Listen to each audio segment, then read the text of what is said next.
আশ্বিনের শারদ প্রাতে বেজে উঠেছে আলোক মঞ্জির। ধরণীর বহিরাকাশে অন্তরিত মেঘমালা, প্রকৃতির অন্তরাকাশে জাগরিত জ্যোতির্ময়ী জগৎমাতার আগমন বার্তা। আনন্দময়ী মহামায়ার পদধ্বনি অসীম ছন্দে বেজে উঠে রূপলোক ও রসলোকে আনে নবভাব মাধুরীর সঞ্জীবন।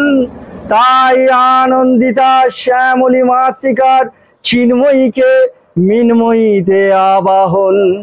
আজ চিৎশক্তি রূপিণী বিশ্বজননী শারদশ্রী বিমণ্ডিতা প্রতিভা মন্দিরে মন্দিরে ধ্যান বোধিতা। দূর থেকে শুনলে আপনার মনে হতেই পারে রেডিও বা কোনো রেকর্ডিং থেকে হয়তো ভেসে আসছে মহালয়ার মহিষাসুরমর্দিনীর স্বর। আর্ধমাত্রা স্থিতা নিত্যা জানুচার্যা শারদোৎসবের প্রাক্কালে বাঙালির চিরন্তন আবেগ। ত্বং দেবী জননী পরা ত্বয়ি বধায়তে সর্বং ত্বয়ি তৎসৃজতে জগৎ ত্বয়ি তৎপালতে দেবী তমশ্চন্তে চ সর্বদা। বিশিষ্ট বীরেন্দ্রকৃষ্ণ ভদ্রের উদাত্ত কণ্ঠের চণ্ডীপাঠ, যা বাঙালির নিজস্ব সাংস্কৃতিক কৃষ্টি পরম্পরার ঐতিহ্য। আর সেই ঐতিহ্যকেই বহন করে নিয়ে চলেছেন পেশায় এক জুতো বিক্রেতা। হুগলির শেওড়াফুলির বাসিন্দা অজয় সাহা কণ্ঠস্থ গোটা মহিষাসুরমর্দিনীর শ্লোক তিনি অনর্গল মুখস্থ বলে চলেন, যা শুনলে অবাক হতে হবে আপনাকে। ভবতী মহাদেবী মহাসুরী প্রকৃতি সঞ্চ সর্বস্ব গুণাত্রয় বিভাবিনী কালরাত্রি মহারাত্রি মোহরাত্রি সদা গুণা ওয়াং শ্রী তমেশ্বরী ওয়াং হি স্বাং বুদ্ধিবোধ লক্ষণা লজ্জা পুষ্টি তথা তুষ্টি স্বাং শান্তি এ শান্তি রে বচা খর্গিনী শূলিনী ঘোড়া গদিনী চক্রিনী তথা শঙ্খিনী চাপিনী বার ভুগুড়ি পরিঘায়ুধা সৌম্যা সৌম্যতলা শেষা সৌম্যে ভাস্পতি সুন্দরী পরা পরনাং পরমা তমেবা পরমেশ্বরী। এইরকম শখের পিছনে কারণ যদিও বীরেন্দ্রকৃষ্ণ ভদ্রই। ছোট বয়সে বাবার সঙ্গে প্রত্যেক বছর মহালয়ার দিন ভোরবেলায় রেডিওতে এই বীরেন্দ্রকৃষ্ণ ভদ্রের গলায় শোনা মহালয়া আজও স্মৃতির সরণিতে গেঁথে রয়েছে। মনের মধ্যে অদম্য ইচ্ছা ছিল তিনিও একদিন এই মহালয়ার পাঠ করবেন। সেই থেকেই শুরু মহিষাসুরমর্দিনীর শ্লোক পাঠ করার অধ্যাবসায়। অজয়বাবুর যখন 15 বছর বয়স, তখন থেকেই তিনি মহিষাসুরমর্দিনীর স্তোত্রম পাঠ করা শুরু করেন। পাড়া প্রতিবেশীরা তার গলার শুনে অনেকেই স্তম্ভিত হয়েছেন, দাঁড়িয়ে পড়েছেন থমকে। বয়স বেড়েছে, গঙ্গা দিয়ে বয়ে গেছে অনেক জল।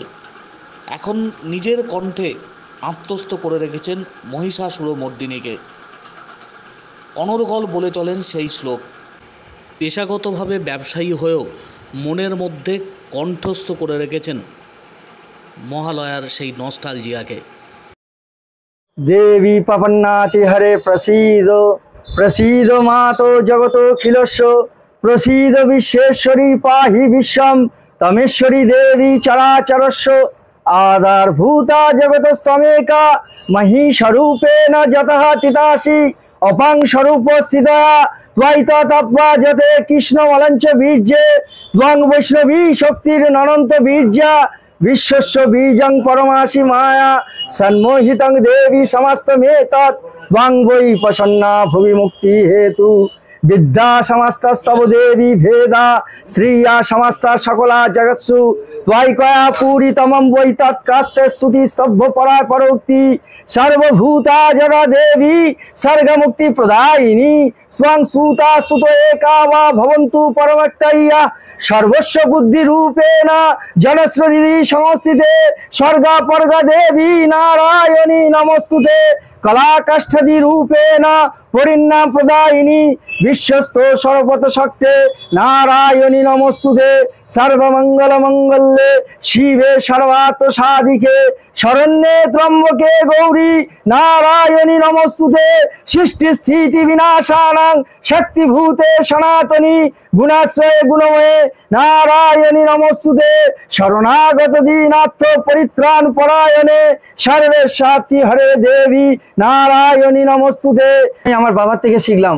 আমার বাবা ছিলেন দুর্গা ঠাকুরের খুব ভক্ত। উনি রাত্রিবেলা মহালয়ার দিন পুজোর সামনে ঠাকুরের কাপড় পরে উনি বসে থাকতেন এবং কখন ভোর 4টে হবে সেইখানে রেডিওতে মহালয়া শুনবেন এবং উনি আমাকে ঘুম থেকে তুলে বীরেন্দ্রকৃষ্ণ বাবুর মহালয়াটা শোনাতেন। সেখান থেকে আমার অনুপ্রাণিত হয়। বীরেন্দ্রকৃষ্ণ বাবু যে মহালয়া করেছে আমি ঠিক ওনার মতো আমি মহালয়াটা চেষ্টা করতে পারি, কিন্তু আমি ওনার নখের ময়লার যোগ্য নই। আমি একজন সাধারণ মানুষ। বীরেন্দ্রকৃষ্ণ ভদ্র উনি একজন ঐশ্বরিক ম্যান, ওনার সঙ্গে আমাকে তুলনা কেউ করবেন না। আমি সাধারণ মানুষ, ওনারটা আমি যেন সারা পৃথিবীতে ছড়িয়ে দিতে পারি, তার জন্য আমি চেষ্টা করছি।